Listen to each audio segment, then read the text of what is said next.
Hey everyone. So, decided to do a bit of an impromptu one this time around. Something just broke right as I was about to leave, and that is that Karrigan has been benched on Astralis to be replaced by a very young 16-year-old player, Anton Notan One Deagle Peterson. And the reason why I'm grinning is just because I'm reading this name and it's just so good. I mean, that's some classic online name right there, the One Deeg, and hopefully he hopefully delivers. I mean, we'll see.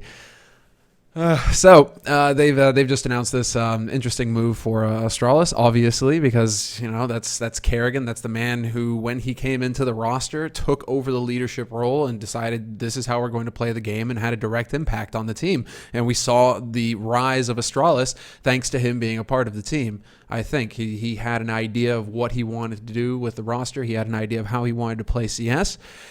And so there's a couple things that come to mind when you see an announcement like this, and particularly the wording of this announcement I find really interesting because it says that it's not, a team decision. They're saying that, and I have the tweet here from Astralis, right? Karrigan CSGO has been benched by our coach Zonic.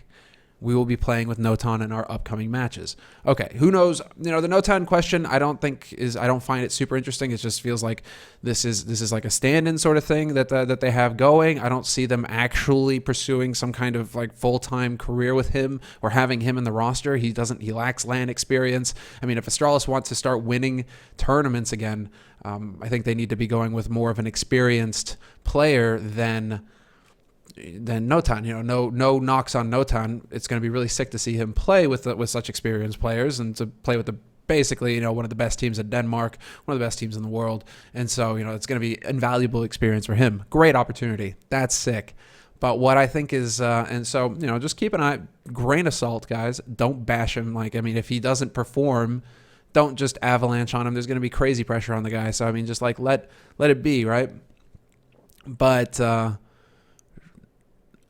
just on an offshoot there, it makes you wonder if Karrigan is going to be permanently benched because he's still, this whole Astralis thing, right? Apparently the players own a small percentage, we don't know, small percentage, big percentage. They own a percentage of Astralis. So, Cajun is out. Karrigan, is he out or does he still own a part? Is he staying on in management? Is he going to keep playing? We don't know. We don't have enough yet. This just broke. So, these are just my first impressions reading this, just to be clear, right? But don't take it too hard on Notan. It's going to be fun to see him play a little bit, but I think we have to look further, and that is whether or not Karrigan is going to be replaced full-time, right? If it's like some kind of temporary thing where he just needs a couple weeks off to reset and try and refresh and look at things differently in the game so that he can come back and be fresh and have new ideas, that's one thing. If he's being permanently replaced, then you got to be sure that Astralis are actually looking at other experienced players, and the first name that comes to my head is the player that stood in with them not too long ago on LAN, which is Glaive. And I think that would probably be my first guess, right? Astralis going to replace, probably going to go to Glaive. Because, Fetish isn't in the game anymore. Unfortunately, I don't know, but it's been a long time since we've been able to see that name. He's still active on Twitter, cool to see.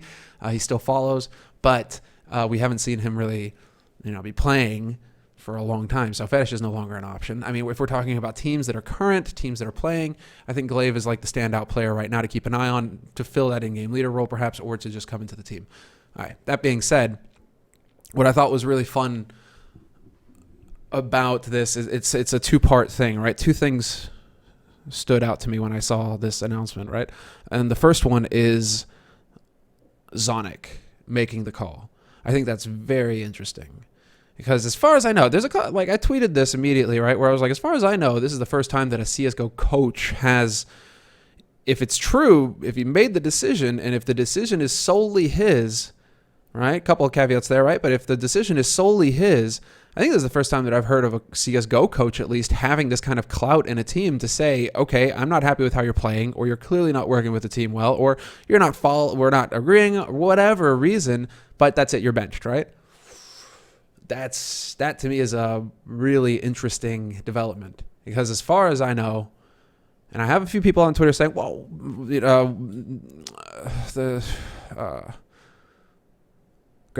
Grant. Jesus. Admin for ESL. I'll have his name here in a second. Let's see. How am I? Graham, of course. Graham brings up PETA from CLG. That being said, I couldn't find any information confirming that, so I don't know if he was the reason why Fugly was taken out. But my current memory, I can't remember a coach having that kind of clout in CSGO, being able to say, right, I'm not pleased with your play, you're out, right? And that's super interesting to me for coaches in the future. And that actually makes the coaching position much more interesting, I think, for retiring players, retiring in-game leaders, players who don't want to play anymore, perhaps, but want to still be involved in some way or still love the game, still want to have a say on a team, blah, blah, blah.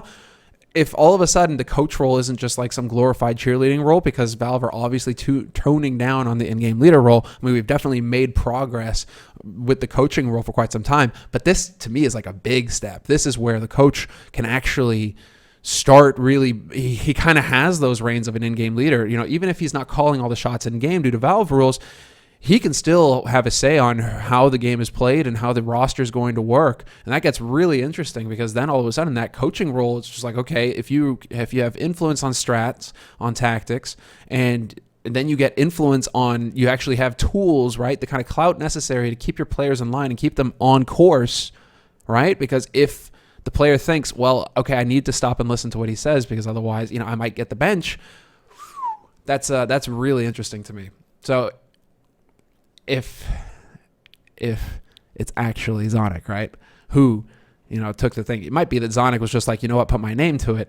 I mean, we're obviously going to go down a few tangents here, but it might be that, you know, the players are the ones who are making the call here, and then Zonic was just the one who said, yeah, right, put my name on it, whatever. Or maybe the players just said, actually, we're just going to say that Zonic is the one who made this call. I don't know. Who knows? But it just seems really, that's why it's so interesting. It's just like, okay, if it's true that Zonic is the one who made this call, that's a big development. That's interesting. That's like out there, right? And and I think it's a big step forward for coaches to see that and say, wait, is that possible, right? Can I have that kind of say? Ooh. All right, we'll see how things break down there, but you know, or he's the scapegoat and it's just like, okay, well, Zonic, you take the hit this time because none of the players wanted to take it, or, you know, Astralis as an organization could have taken it. It's just interesting. All right. That was the first thing that kind of jumped in my head, where it's just like, well, okay, something to think about there.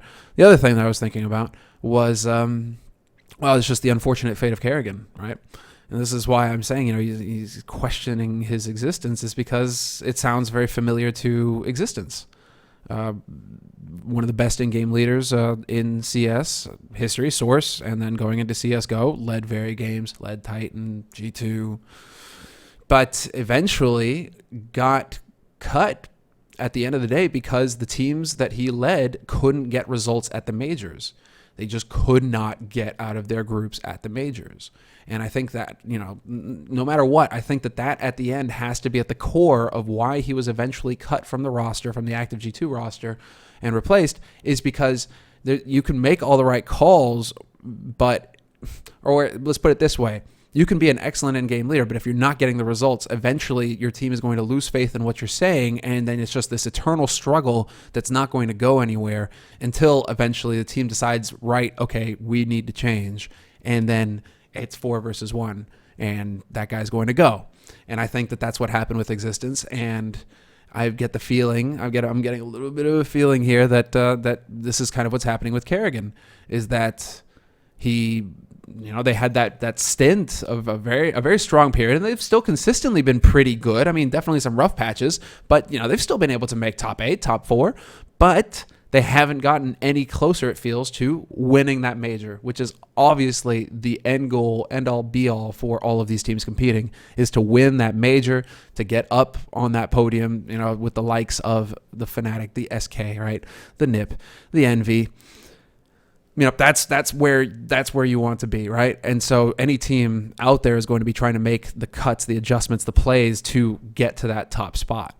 And I feel like this is kind of that sort of scenario where they had a brief stint where they looked very solid, and then they had a very consistent stint, and then, you know, but they haven't really been able to get that upswing again. And Karrigan might have, you know, become victim of that, right? Where eventually the team is just going to get frustrated and say, right, it's not working. We've tried all sorts of all these sorts of different things, and eventually, as an in-game leader, I think you're just eventually going to have to struggle as well, coming up with new ideas. If you're constantly being questioned and constantly having to refresh your game, you might come down to the point where it's just like, right, if this isn't working, you might get stumped. And that's why I wonder if this is a permanent thing, or if he's going to have like some kind of off period and then come back, or what, because yeah, this is how it feels to me, or that like this is the kind of impression that I'm getting of this move, is that Karrigan is getting cut for the reasons that Existence got cut from G2, which was just the team lost faith in his leadership, in what he was trying to do. And if once that's gone, right, once you can't trust in the person that's calling the shots, if you're constantly questioning, if you're constantly bickering, arguments, etc., right, you can't decide on which way you want to go in the game, how you want to play. Well, then, you're not going to go anywhere. You're just going to be, you're going to have one paddle in that rowboat, and you're just going to go in circles, right? You need that second paddle. Because otherwise, where are you going? You're going wherever the current carries you. And the Danish current has been pretty good. I mean, let's be real. Denmark keep just coming up with very good players capable of getting results, but they haven't been capable of getting that top result, right? And so this is the quest. It continues. Don't feel like Notan is going to be a permanent addition to the team. Feels a bit more like a stand-in sort of scenario here. Device himself, he's just like, he tweeted that they are, why not give a young talent a chance, right? Okay, I don't buy it. I think that you need to get more experience. I don't think that you guys have anybody who's going to be leading. Do you want to put it on Zonic? But Valve have already said that coaches can't call. So Zonic isn't going to be able to call. Can't really see anybody else on the team who's going to be able to call either. Unless perhaps it's Kirby. Because the others don't. The others, Zipnix, not so much. Device, no. Needs to focus on opping, getting kills. Dupree needs to focus on his entry fragging, although Karrigan took that role over a long time ago to allow for Dupree to get that confidence back and then start switching back into the role again. But, why I say that is because it always felt like when Karrigan, when really Astralis were looking really good, solid, Karrigan was doing a lot of the heavy lifting in the sense that he just threw himself onto bomb sites. He's like, you know what, guys, get behind me we're going onto the site. And with a Tech 9, he just he always seemed to find a headshot or two, right? It was nuts. And so he had that period where he would just throw himself in there and try and lead by example almost, or just lead the way and be like, follow me, guys. Been a long time though since we've had that, and I think that's the main thing, is just that, well, we have to see. We have to wait and see what's going to happen. But this just real quick, some initial thoughts on this change and this bit of news, and we'll see how it develops. I mean, like we said, very fresh, and I feel like there's a lot to learn yet from Astralis. So I'll catch you guys later. Take care.